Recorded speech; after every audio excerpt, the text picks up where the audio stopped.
अरग लगाई दिहो माई के अरग लगाई दिहो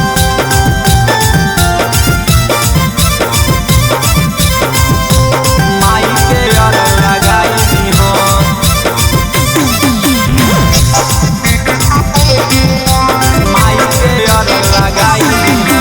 सब दिन रहली नैहरवा में धनी ससुरवा ऐसा चल आई हो सब दिन रहली नैहरवा में धनी ससुरवा ऐसा चल आई हो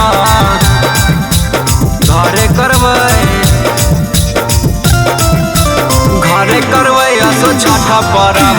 माई के दौरा सजाई दिहो घरे करबै असो छठ परब माई के अरग लगाई दिहो सब दिन रहली नैहरवा में धनी ससुरवा ऐसा चल आई हो सब दिन रहली नैहरवा में धनी ससुरवा ऐसा चल आई हो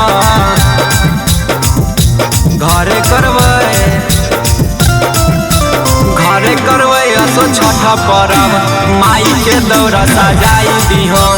घरे करबै असो छठ परब माई के अरग लगाई दिहो माई के अरग लगाई दिहो माई के अरग लगाई दिहो माई के अरग लगाई दिहो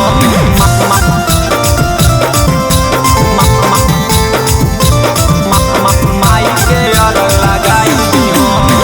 सब दिन रही धनिया पन नैहरवा परब दिन आवे धनी हमर गे घरवा हमर गे घरवा सब दिन रही धनिया पन नैहरवा परब दिन आवे धनी हमर गे घरवा छठी माई के घाटे पे धानी दिया राजा राई दिहो छठी माई के घाटे पे धानी दिया राजा राई दिहो दिया राजा राई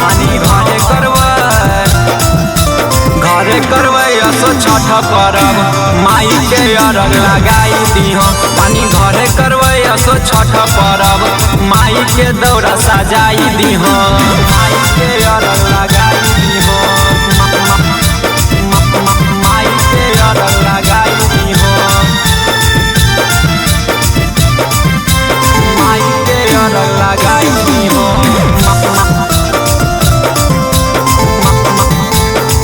माई के अरग लगाई दिहो संग साथी सबके हमर आई गेलै कनिया तू कब अइबे हमर बोले गे दुल्हनिया ए धनी संग साथी सबके हमर आई गेलै कनिया तू कब अइबे हमर बोले गे दुल्हनिया नीतीश राजा के बात अपन धारावा में बताई दिहो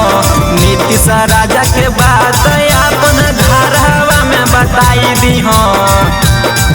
धानी घरे करबै असो छठ परब माई के अरग लगाई दिहो पानी घरे करबै असो छठ परब माई के दौरा सजाई दिहो।